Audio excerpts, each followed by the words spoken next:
Tapi walaupun dia kontradik Quran kan, dia kontradik juga Bible balik. Dia macam kontradik dengan semua-semua. Macam Bible kan dalam Genesis 1 ayat verse 26 hingga 28 kan. Allah cakap, let us make man in our image, in our likeness, and then let them rule over the fish of the sea and the birds of the air, over the livestock, over all the earth, and over all the creatures that move along. So God created man in his own image. In the image of God, He created him. Male and female, He created them. So, ikut kat sini, Allah cakap, manusia ni dibuat ikut image Tuhan lah. So, kalau ikut apa yang Bible ajaran kan, ajaran punya Bible, kita ni adalah image kepada Tuhan. Maknanya, contoh, basically, kita ni adalah muka Tuhan lah. Kalau ikut Genesis ni. Dan dalam ni, benda tu tak disebut. Benda tu disebut, manusia diciptakan memang sebagai hamba lah, sebagai creature, ciptaan. Dan bukannya nak jadikan sama macam Tuhan ke apa. Beza tak?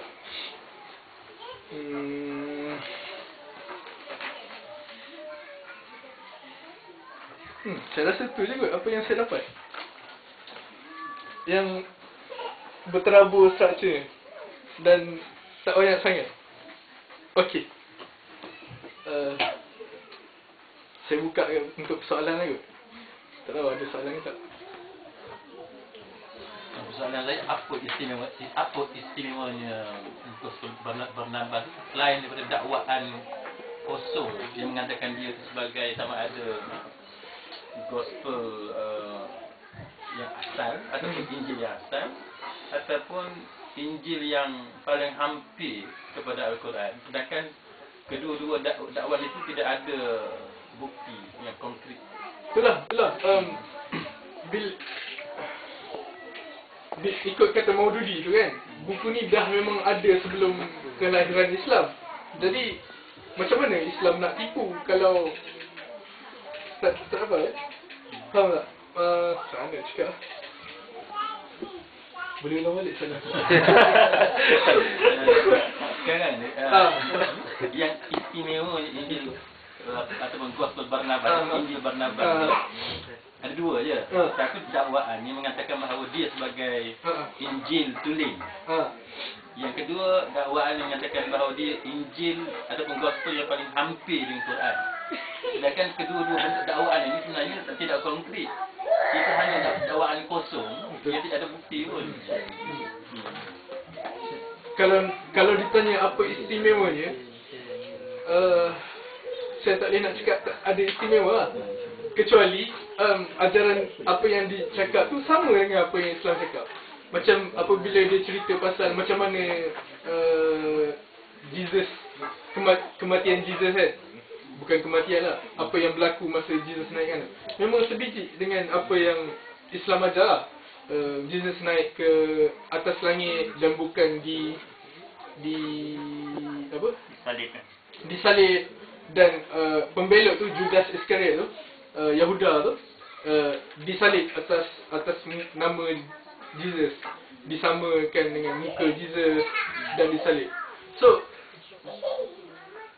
istimewanya kat situ je lah, sama dengan ajaran Islam. So kita rasa macam betul, ada Kristian sokong lah apa yang Islam bawa ni.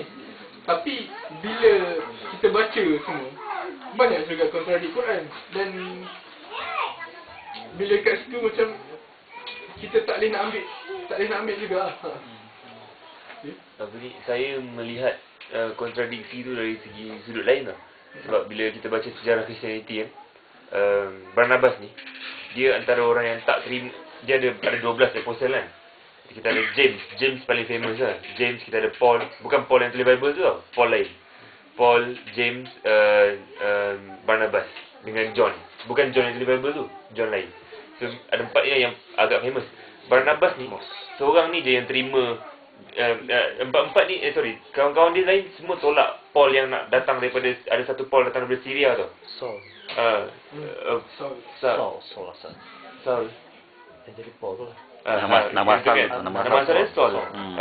Saul ni kan, dia orang tolak tau. Sebab Saul ni orang tahu, Saul ni bukan sahabat, Saul ni tak pernah jumpa Nabi Isa. Saul ni sebelum masa Nabi Isa ada, dia tak pernah ikut ajaran Nabi Isa. Saya jadi musuh lagi kan. Tiba-tiba nak, lepas tu dia orang tolak. Barnabas seorang je yang terima Paul. Barnabas kata tak apa, masuk aku bawa kau pergi Greek, pergi Rome. Dia bawa Paul pergi Rome, dia travel dengan Paul, dia ajar ajaran Kristian kat Paul dengan orang Rome. Lepas tu sampai satu tahap tu dia tak tahan dengan Paul, baru dia pisah dengan Paul. Tapi bila kita nampak macam-macam berbeza dengan tu kan, saya tak nak salahkan. Well, kita tak boleh kata buku ni ialah pengganti kepada alternatif kepada Al-Quran, tak boleh kan. Tapi saya agak selesa nak mengatakan bahawa ini yang antara yang remains yang ada dalam Kristian yang paling dekat dengan Islam. Sebab kita tak boleh nak harap dia semua sama dengan Islam. Dulu pun tak semua syariah yang sama dengan Islam kan. Dan lagi satu, Barnabas ni banyak sangat berkawan dengan Paul dah. Mungkin banyak ilmu Paul masuk dalam tu. Tambahan lagi dengan buku ni tidak dijaga seperti hadis kan, turun-temurun dengan chain apa semua kan. Tapi yang saya rasa yang special buku ni ialah sebab dia ditulis, dia satu-satunya buku yang ditulis yang ada zaman sekarang yang ditulis oleh sahabat Nabi Isa yang pernah berjumpa Nabi Isa, yang duduk Nabi Isa macam Abu Hurairah apa semua kan. John, Mark, Matthew, Luke tak pernah jumpa Nabi Isa kan. Itu special buku ni pada saya lah. Anda nak berbetulkan beberapa fakta yang agak longgar dan beberapa fakta yang agak keliru. Sebab Safwan kata Abu Hurairah ada jumpa dengan Nabi Isa. Sorry, Nabi Muhammad. Nabi Muhammad. Nabi Muhammad bandingkan Abu Hurairah dan Muhammad dengan Barnabas dan Nabi Isa. Sorry. Okay. Kemudiannya dari sebenarnya berbalik kepada Gospel of Barnabas ni, kalau kita melihat sejarah,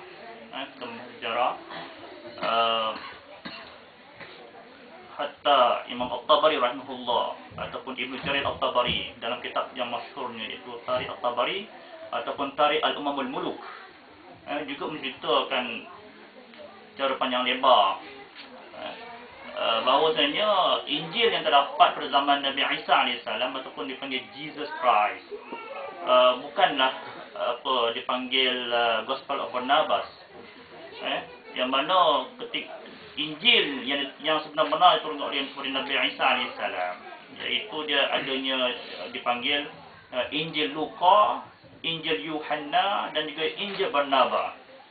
Dan apabila timbulnya Gospel of Barnabas ataupun Lukas ataupun Yohanes, maka itu selepas tahrif, berlakunya penyelewengan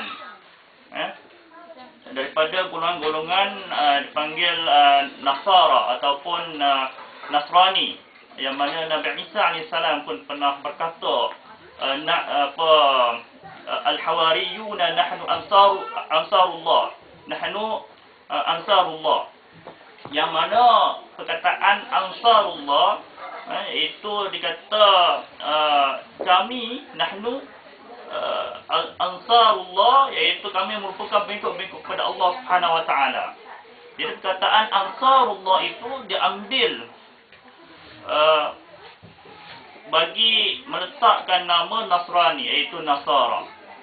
Jadi golongan-golongan Nasrani mereka mengatakan bahawasanya kami pengikut setia kepada Nabi Isa AS, dan tetapi kami tidak memanggil Isa, kami memanggil mereka sebagai iaitu Jesus Christ.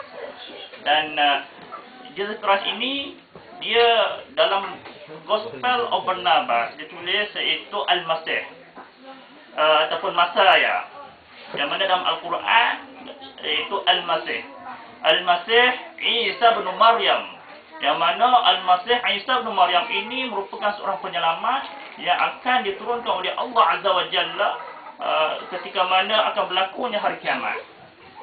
Itu termaktub dalam sejarah Islam, dan juga termaktub juga dalam kitab-kitab yang masyhur.